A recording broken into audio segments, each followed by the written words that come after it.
even downright cruddy, buddy. Wish I missed the past, buddy, but there's still Buddycast. No, don't be naughty, go meet everybody here on Buddycast.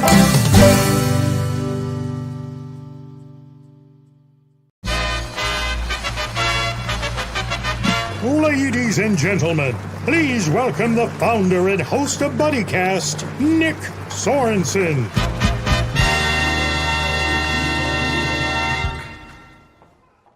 Welcome back, everybody, to your weekly dose of everybody's favorite show, Buddycast.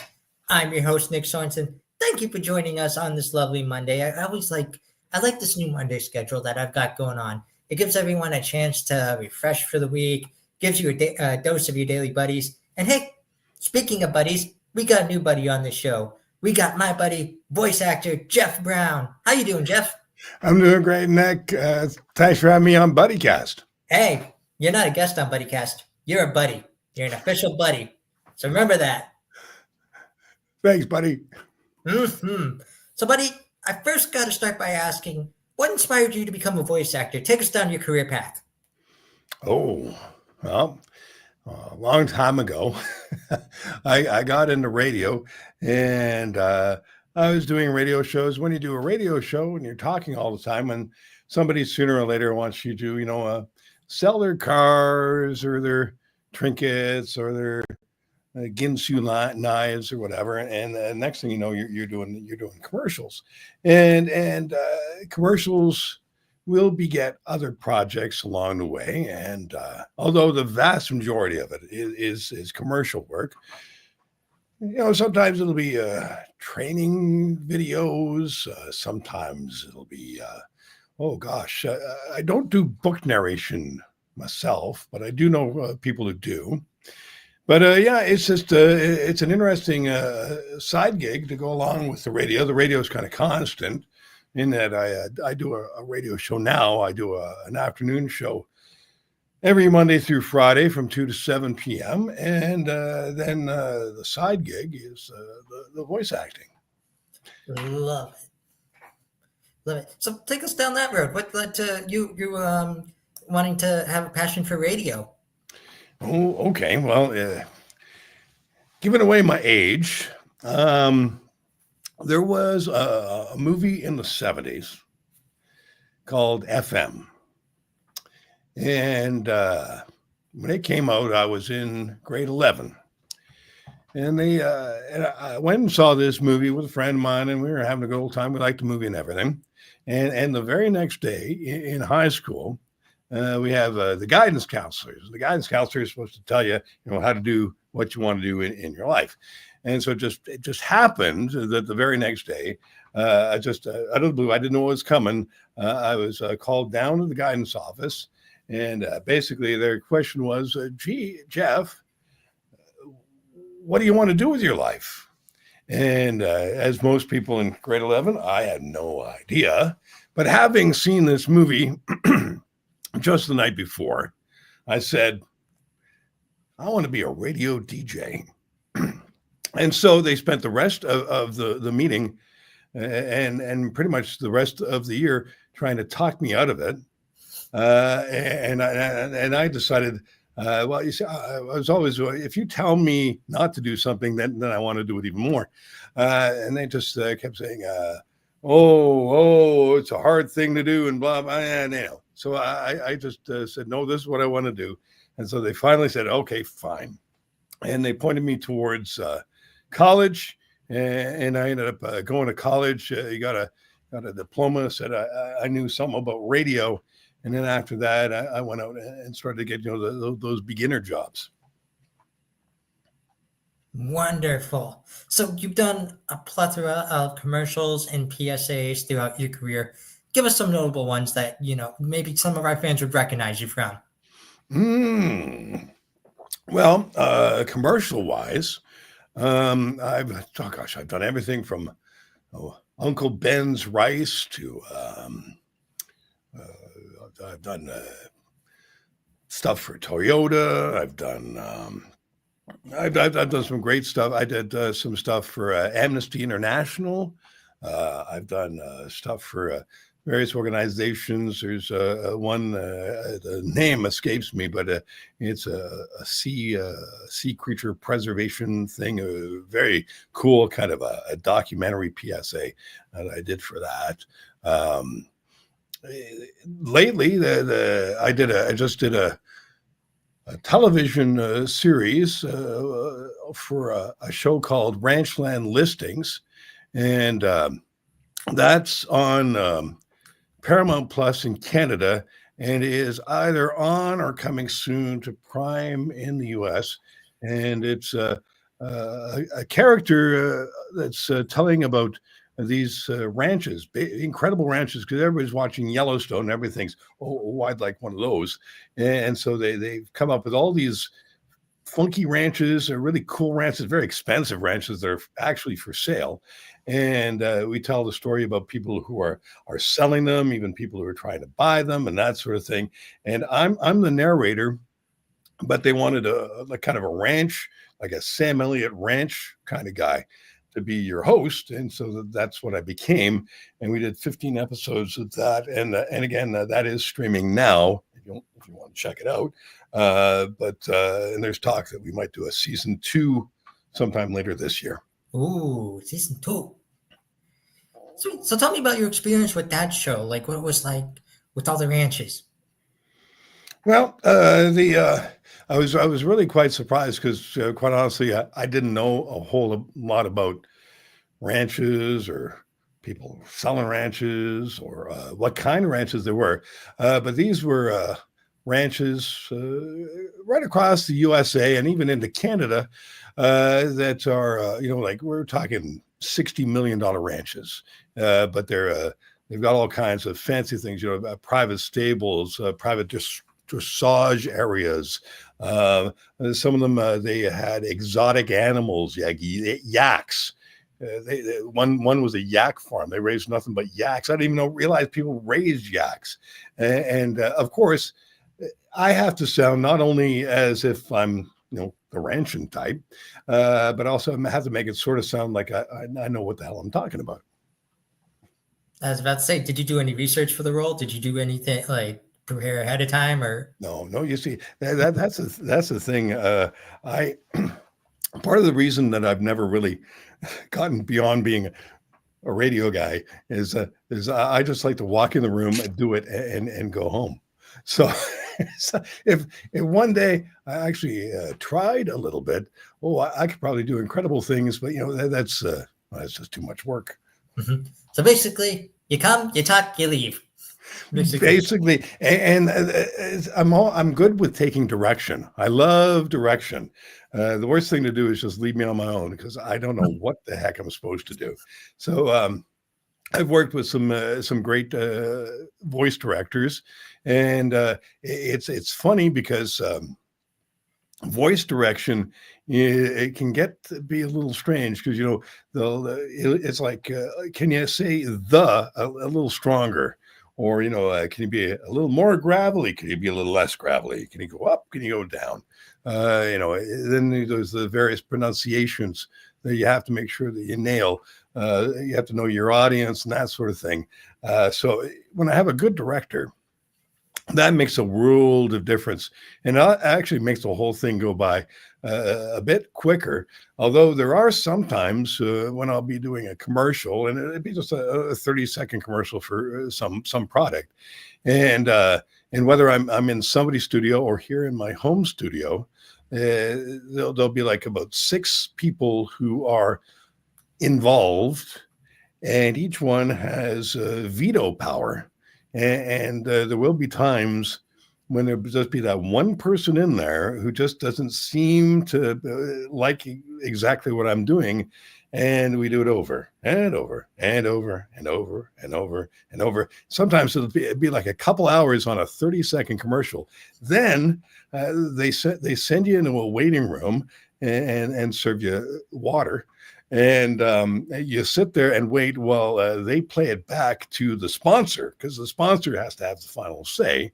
And then sometimes they'll say, okay, the sponsor liked it. And when they say it like that, there's a but coming. But they think we should put a little more emphasis on the. And so you go back in and you say the 7 billion different ways. And sometimes they can chop it in. Sometimes you have to do the whole darn thing over and over and over again. But in the end, it's fun. Actually, the voice work is where there is some money to be made, as opposed to radio where there's not. Mm-hmm.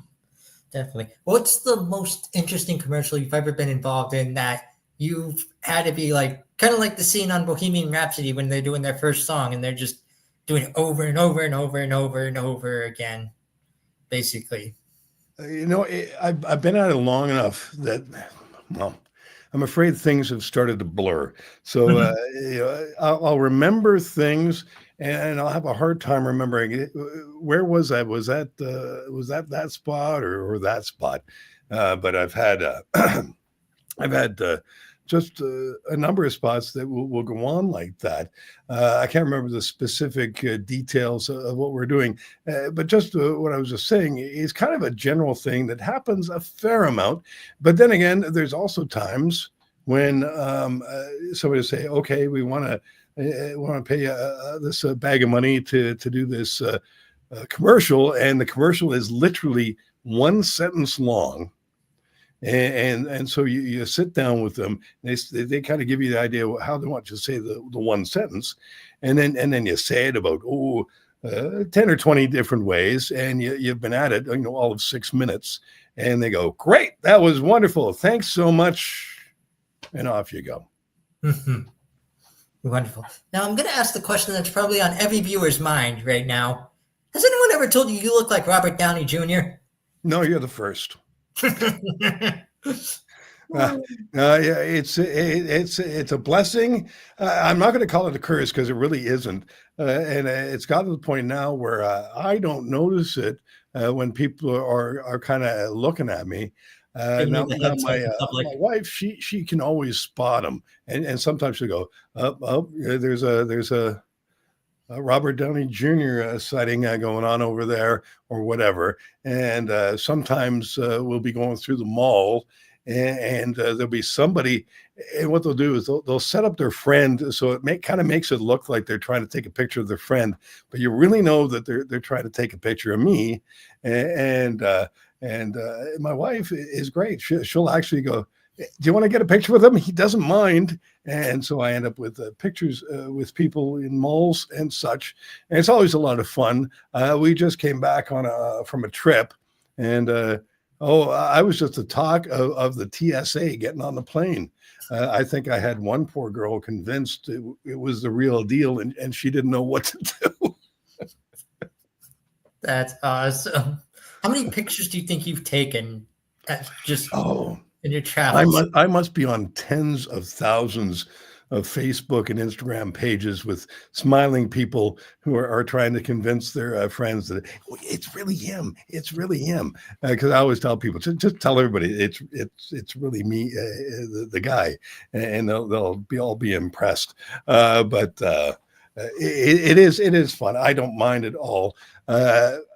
The truth of the matter is I'm technically 3 years older than the real guy. So I've always said I don't so much look at it like him as he looks at like me. You see, I had to look first. Mm-hmm. And he just did more with it than I ever did. Love it. That's all. And then you watch one of his movies for the first time or something. Like you watched a Robert Downey Jr. movie for the first time. You went, I don't remember doing that role. No. And it's funny because sometimes even I'll look up and go, gee, he does kind of look like me. Have you ever met the real Robert Downey Jr. or anything like that? No. I don't know if I'd know what to do if I did. I think it would. I've met people before who kind of look like me, and that's always awkward. You ever meet somebody we all meet somebody who kind of looks like us at some point, and it's always kind of weird when you first meet them because you're both thinking the same thing. Gosh, this guy looks kind of like me. Now, Okay, as a this one is kind of close, and I admit it. It is kind of close, but I have actually worked it into the act, so to speak. Because if you go to Cameo, the online thing where you get the birthday greetings and such, I'm on there as their Tony Stark RDJ lookalike, and I know I don't pretend to be the real guy. It says very plainly, I'm phony Stark, right? Not the real Tony Stark. But that's fun, and everybody seems to like me. They give me 5-star ratings for my impression of him, and yeah. So I studied a few of his things, got a handful of mannerisms down, and then you just do that for kicks. And like I said, in this line of work, as many little streams that you can have going on is great, and that's just one of the fun little things I get to do every once in a while. Mm-hmm. Can we have a little demonstration of your Tony of your act? Oh, I don't know about that, because that's the way Dad did it. It's the way America does it. It's the way I do it. Love it. Love it. Perfect. And you also, on top of Cameo, you also do Comic-Cons. I attend Comic-Cons. I've never, occasionally I have been asked to like moderate panels and things like that, but that's only because I know the people who are putting on some of them. I've never actually been a feature, like your own table or something. Yeah, I mean, I've never been on the banner that says appearing at this Comic-Con, this guy. I've never done that. But they know I'm going to show up anyhow. And for some people, and they tell me this, I've become a thing they look to do every Comic-Con, and they'll show me the pictures they have with me, like at the previous Comic-Cons or fan expos. I go to fan expos too, but they'll actually say, "Oh yeah, this is the last 3 things," and kind of look the same, and that's good. Love it. Do you actually? So you actually like going to Comic-Cons just like me? You actually name some of like the famous Comic-Cons you've been to. Oh, you see, that's another thing is I haven't been to any of the real famous ones, and that is kind of on my bucket list. As I in the not so distant future, I'd like to take some time and just do some stuff like that. And now ones that I'd like to go to. I'd like to go to the one in New York City. I think that would be funny. And of course, everybody wants to eventually get to the granddaddy of them all, the one in San Diego. And so if I had the opportunity, and if anybody from either of those Comic-Cons is watching and or listening, and would like to have this phony Stark at your Comic-Con, I'd be more than happy to attend. In exchange for, I don't know, good wishes, a decent meal, 3 bottles of water. I don't know. Well, I have 2 Comic-Cons to plug in for here. The first one is in my own hometown of Erie called Comic-Con Erie.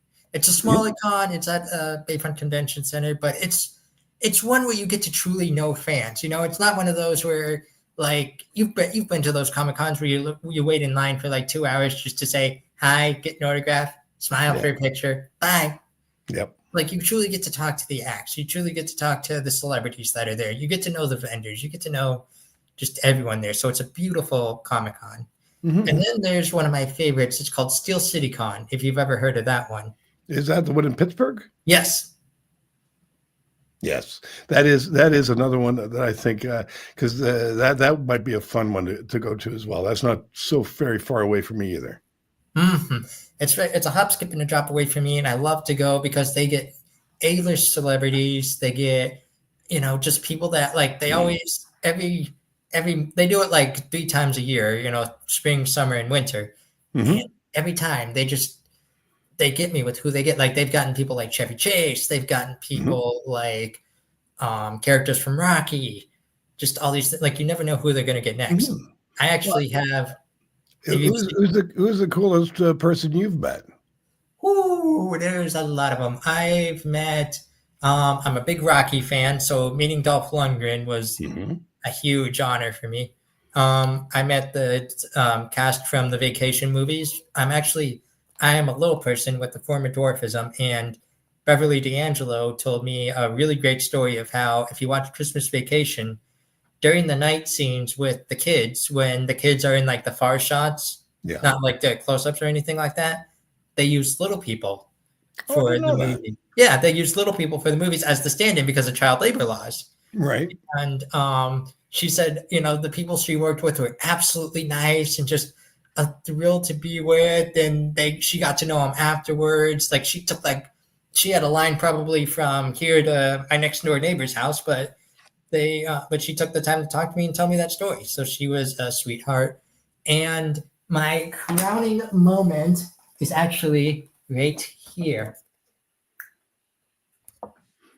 Very nice. Good If you know shot. who that is. Yep, Chevy Chase there. But look what's in my hand. I'd have to zoom, and I don't have those kind of glasses on. All I can say is, there's the Tylenol. That's yeah. Yes. Yes. I found that in like the hotel room, the hotel like shop the night before, and they just right as I found it, they just announced he added another photo opportunity. So I'm like, you know what? I'm gonna go for it. Why not? And everyone, as I'm walking in the line with this thing, everyone is just laughing their heads off because they know what's coming. And I finally get up. I was like one of the last people there, and I get up to him and I go, "Here's the Tylenol." And he just starts dying and goes, "I was waiting for you to show up." So that was my crowning moment of all of it. That is so excellent. I've met a few people over the years, of course, and it's always fun. The nice thing is that I find that most are quite more down to earth than some people would think, and every once in a while you have some fun stories. And one of my favorites was at a particular Comic-Con, and I was hanging out with some people, and it turns out a friend of a friend was the publicist for Kevin Sorbo, Hercules, on TV. Nice. And anyhow, so at the end of the Comic-Con, we ended up wandering around with Kevin Sorbo, and so we were down the street, and well, I don't know. We were all having talks and this sort of thing. And I don't know what I said, but at some point, he suddenly realized I'm not that other guy. I think he genuinely thought you were RDJ. And at some point he realized, oh, this is some sort of imposter here. and at that point the conversation slowed, and there's that thing where people stand up because they're going to leave, and I realized, okay, well, that was fun. That was fun. I got to hang out with Hercules for a little bit, but yeah, there are a couple of stories here and there. Some fun people I've met over the years, and that's part of the reason I like to go. I just like to go because I've developed so many friends, especially those who are cosplayers, because they all have these wonderful costumes and things that they do, different characters all the time, and they put so much time and effort into these costumes, these cosplay creations. And I've always said, I am not a cosplayer. I woke up like this and thought, hey, I think I'll just go to a Comic-Con. I don't have to do a darn thing. I might throw on a shirt with an arc reactor on the middle, but that would be about it. And I don't that doesn't qualify as cosplay, because some of the folks I know are amazing, and they have just this repertoire of characters that they can do, and they're always fun. They're always fun folks. And so I have a number of friends I've met like that over the years, and just generally a good time. I like to just go in and see these folks, because that's pretty much the only time I'll ever see them is at the Comic-Cons or fan expos, if you will. And it's absolutely the same for me. Making a friend at a Comic-Con is as very simple as just standing in a long line, turning around and going, "Hey, nice costume. Hey, Yeah. this." Starting a conversation, and next thing you know, you walk out with a buddy. And Exactly. For me, it usually starts with, "Is it okay if I get a picture with you?" yep, And from there out, we're buddies. yep, exactly. And the thing I love most about Comic-Cons is that this is people's passions. The people that you see all dressed up, all decked out as Mm, this character from Star Trek or this character, that yeah. they absolutely love. This is their passion. These people are like you and me. They Right. got regular day jobs, like they're accountants. They work in the medical Yeah. field. They do anything. But Yeah. on this one day, on this one Saturday, they get the chance to go out, and for hours upon hours, they don't have to be Joe Smith from the No. accounting department. They can be, Master So and so from Star Wars or Yeah. something like that, and just have a good time with their buddies. That's all it's about. And that's what's, it's wonderful fun. I don't know how many times I've invited people to come along with me to a Comic Con. They go, do I have to dress up? And I say, no. The vast majority of people don't wear a costume, and that's fine too. You Yeah. can just come and watch. But a lot of times they'll end up saying, "Oh, well, maybe I'll just put on my Flash T-shirt or something." Just Yeah, to show your fandom a little bit. yeah. I'll have to introduce you to my favorite Dwight Schrute cosplayer. His name's Ryan Brown, and he does a fantastic job. Like, almost looks like the real deal. You'd be amazed. But I have to tell you one more funny Comic-Con story. We were waiting in line to get into the Comic-Con at Steel City Con, and Steel City Con's a very popular venue. Like, you're prepared to say the phrase, "Excuse me, pardon me, excuse me," at least a dozen times in just an hour. And the guys that were standing behind me in line were looking around and just going, "Man, this thing's going to be packed. It's going to be so hard to move around." I just turned around and went, "Stinks to be you guys." Because that's the advantage of being a little person. Yeah. Well, the other benefit I always get is that being in the media, I can usually wrangle what they call a media pass. Ooh. And that not only guarantees you in, you can also use the good door. Ooh. and You're giving me a light bulb and you idea can right slip in. So that's always been that's a little side bonus of that person. I've always said I'm an H-list celebrity. It's just enough to get you a pass into the Comic-Con and maybe get a slight discount on a car wash. And and it's nice because at that level, I don't need a bodyguard or have to worry about going out after dark. But it is a little benefit. now. It is a little benefit. You But give me I mean, the nice thing also about doing voice work is that people can't see what you look like. Now it's become common knowledge amongst people who listen to me on the radio.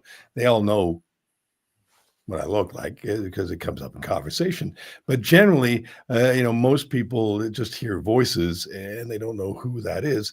And I have had situations where I'll be walking along and I'll be talking to somebody beside me, and I have had people come up and go, "I know that voice." And stop me right there, and that's actually the best part. That's my favorite of all the things. I mean, it's nice having people stop and do that. Do you know who you look like, and all that sort of thing. But when people actually recognize me for what I really do, that's truly my favorite. It doesn't happen near as much as the other ones, but it does happen. Mhm. I want to bounce off that question or off that a little bit and ask you, give me a fan inspiration moment, whether it's been from your voice acting or whether it's been from you looking like RDJ. Just give me a fan inspiration moment that really touched your heart that you still remember to this day, I don't know that I have anything in particular that I would say. My favorite is there are a few charities that I've done work for, and they've always been quite appreciative because I'll volunteer not just my voice, but I'll write and produce public service announcements for them and that sort of thing. And they tell me that the benefits of this sort of thing does. But quite honestly, I don't know if I don't like to think that I'm oblivious to those around me, because I'm not. It's just that I honestly, I think, like I said, I don't even realize when people are looking at me. I have to have other people tell me these things. So I'm actually I don't know. I don't think I'm not aware of myself. I'm sure that I could have been the height of somebody's visit to the Comic-Con, or gosh, this is the greatest thing that ever happened to this little boy over here when he met who he thought was Tony Stark, or when I'll meet somebody and they'll say, "Oh gosh, you're my favorite radio guy," and I'm not aware of it, and I don't know if that's a problem on my part, or like I said, I don't like to think I'm oblivious of my surroundings, but I'm starting to think I might be. So, buddy, where can our buddies that are watching learn more about you? Whether they want to hire you for voice work, whether they want to bring you to a Comic-Con, or whether they just want to say hi to you. Well, I'm on the various social medias. I'm on on Instagram. Well, I almost said the Instagram. Man, am I old? I'm on Instagram as looks like RDJ. So you can find me there. I'm on Facebook under my own name if you want to look me up there. The radio show that I do is actually streamed live through our website. I'm with a radio station called Giant FM. We're actually a rock radio station. We call it classic rock, but we're playing a lot of stuff nowadays that, well, is a little newer. So it's actually pretty good because it's even good if you're not as quite as old as I am. But we do play everything from Led Zeppelin to Green Day and such. So it's fun, and we do kind of a fun show in the afternoon where we do everything I do on the radio is really mostly just stupid fun stuff. So we'll do strange facts and weird laws and unusual news stories, and that's pretty much the whole crux of it. But we do have a lot of laughs. Anyhow, online, giantfm.com. It streams live there, and we're also on the iHeartRadio app. Ooh, iHeartRadio. Love it.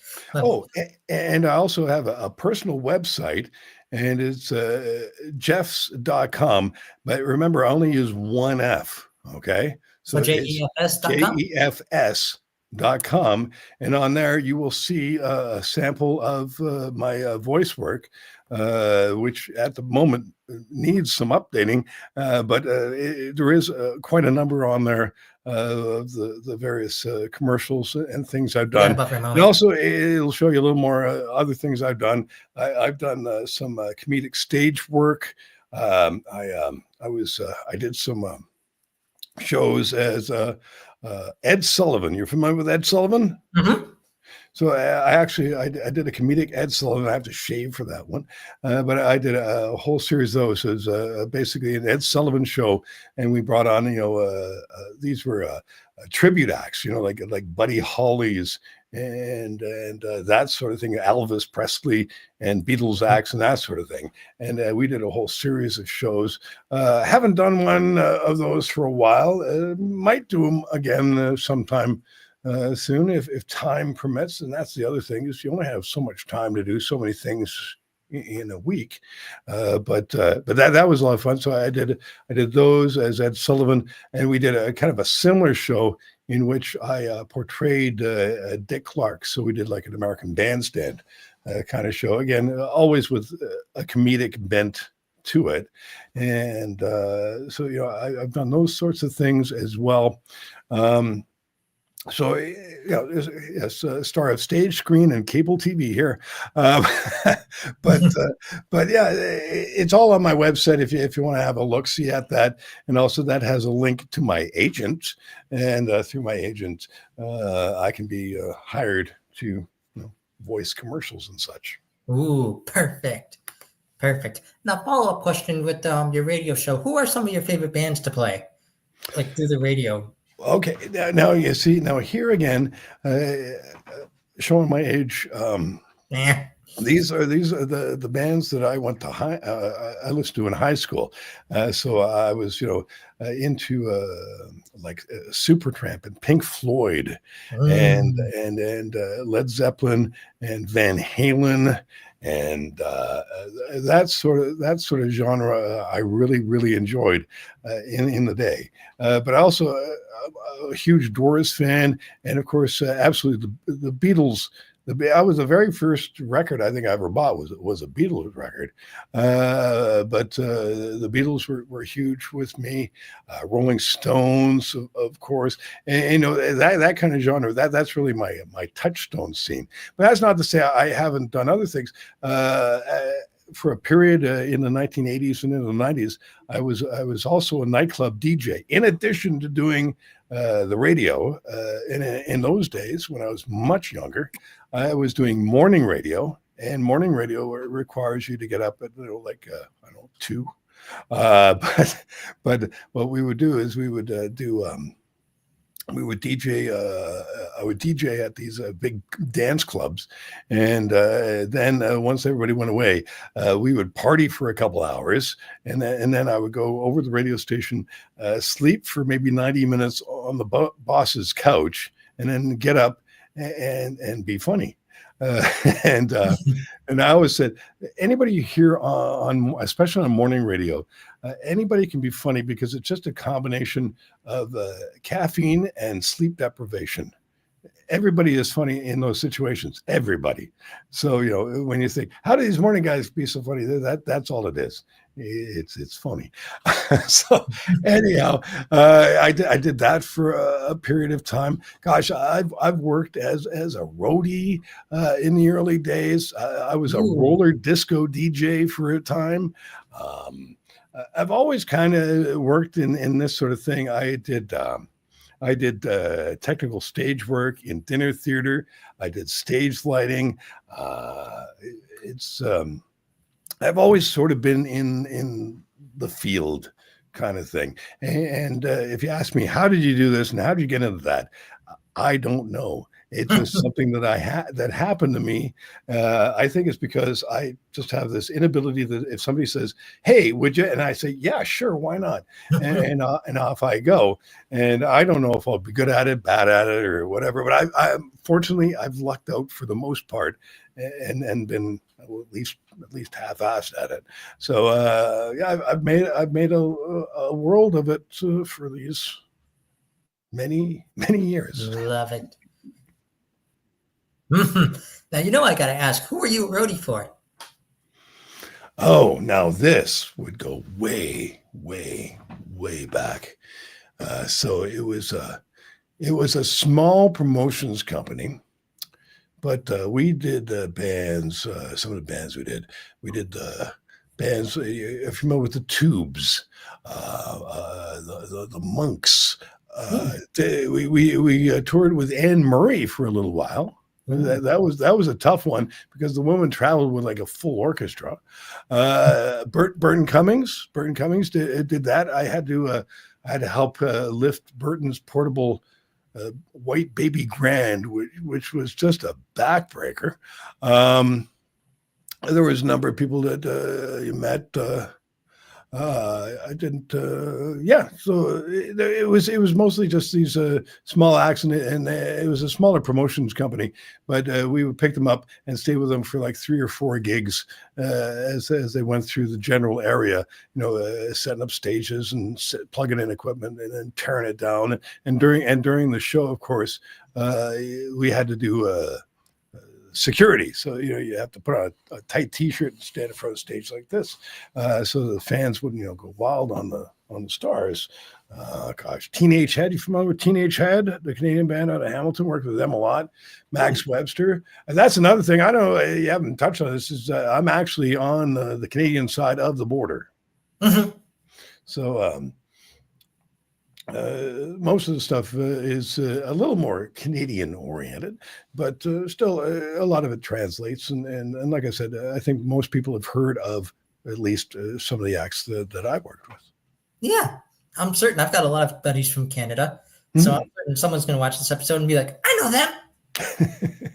Well, now here's the thing is although I'm based in Canada, I do a lot of my voice work for American companies. Yep. And the fun thing is that we have to watch our pronunciations because American and Canadians, although we speak generally the same language, and if you put us in a room together, we will understand what each other's saying. We do say things a little different. For example, a Canadian will say process, whereas an American will say process. One of my favorites was I was doing a real estate video voice for it for a company in Texas. And of course, the area that you walk into when you enter the building, a Canadian will call that the foyer because it is a French word. But of course, the American would be foyer, and you have to say it like you actually know what you're saying. So one of my tricks is to, on command, be able to sound American. Perfect. I was going to say, teach me a little more Canadian just for the fun of it. Teach me a little more Canadian just for the fun of it. Well, Canadians in my little part here, I didn't think that anybody could hear an accent until we had a friend who had grown up here in our area of Canada and moved down to Texas for a number of years. And she come for a visit, and boy, oh boy, could she hear the accent. And I don't think that we're saying oot in a boot and that sort of thing, but apparently people can hear it.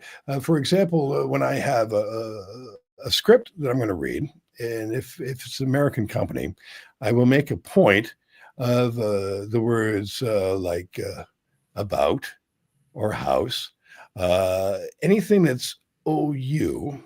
I know that some people will hear us saying it as ooh, but it's not quite that. But the American sound is more ow. So so I will actually go through a script and actually rewrite any OUs as OW. To make sure that I make sure that that's the shape that I'll make with the mouth, is that it'll be, ow, about, or because I have been stopped during script readings saying, because you said, for example, when I did the TV show, there was one part, and I'm actually saying sorry to I think it was to a yak named Dwayne. Anyhow, the narrator had to say sorry to Dwayne, and I had to do a redo take because in the final edit, they said could you say sorry less Canadian, because that was a typical one, because as Canadians we say sorry all the time. We don't mean it, but we say it.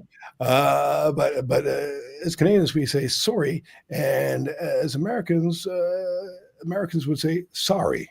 You see, that's you can hear the difference when it's said to you. You don't think about it, but in my job, I have to think about it, and that's the fun thing. So, buddy, I have two more questions for you. The first one is brought to my buddy Jonas Kane at #positivity. He wants to know, in your own words, what does it mean to be someone's buddy? When I think buddy, I think Maury Amsterdam. Oh, there's an old one. Maury Hampton. He was Buddy Sorrell on the old Dick Van Dyke Show. But that Buddy would trade barbs with other people, good-natured, back and forth, little jabs back and forth, where you can say something to somebody else and they can say it back to you, and you can give and as good as you get, and everybody laughs at the end. And I think that's a buddy. Love it. And you're absolutely right. It's a buddy that you can give as much as you can take. You can, in public, you might think these people might think, what's wrong with those guys or something? When in reality, you're best friends because you're just jabbing along. Oh, yeah. My best buddies, we will call each other the weirdest, most wild things in fun and just be rolling on the floor laughing about it. Mm-hmm. The final question I have to you is what we call the ultimate Buddycast buddy question. You ready for this one? Sure. For anyone out there watching that's aspiring to be a voice actor or go on the radio, let's make it 2 parts. What's your advice to them? Okay.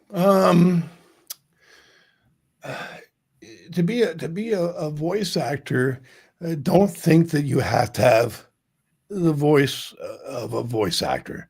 Don't think you have to have a particularly special voice. All voices are special. And in modern times, it's more important than ever that you sound human. The AI is out there. You have AI voices.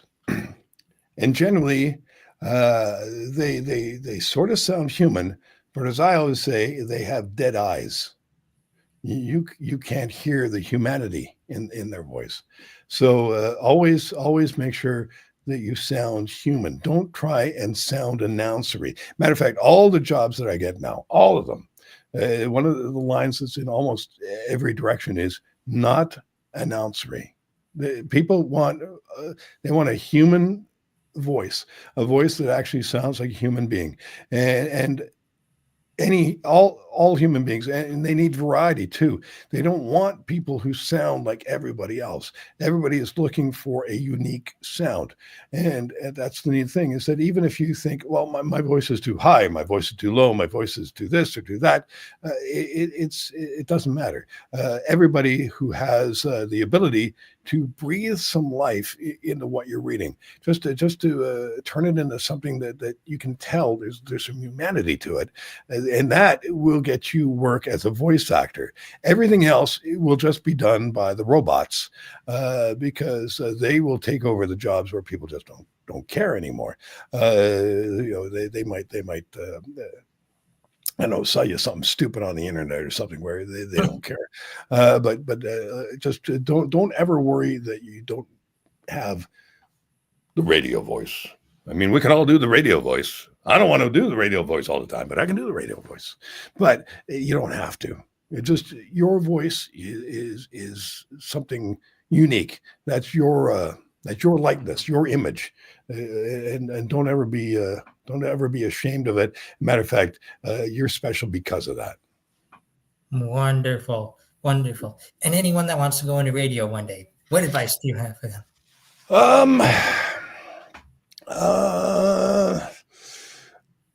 I don't know that if I was starting out, I would suggest radio. It is an older medium. I would think that it is fun. It's a lot of laughs. It is kind of into its twilight years. But if you want to get into it, the only way to really get into it is you start off driving the promotional vehicle, going around to the various fairs and things. And then they eventually say, okay, we're going to need you to go on the radio for 30 seconds and tell everybody to come on down.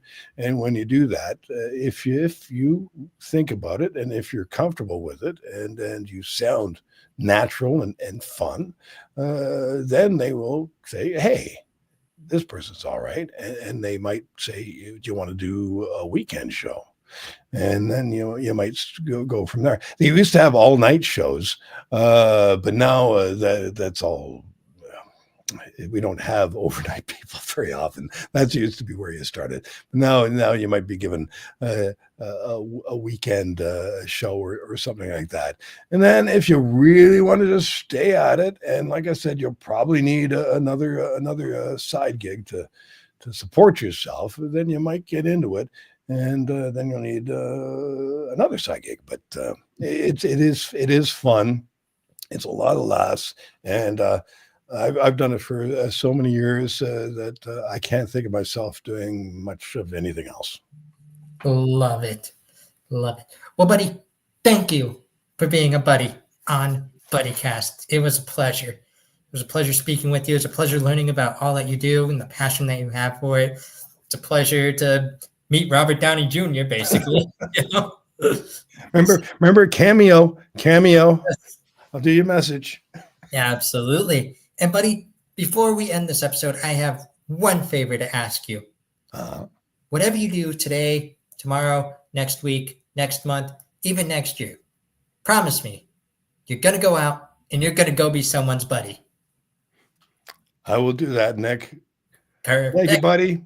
Absolutely. For all my buddies out there, this is my buddy Jef Brown. Please look him up. Look up his voice work. Look him up on Cameo. He'll give you a shout out.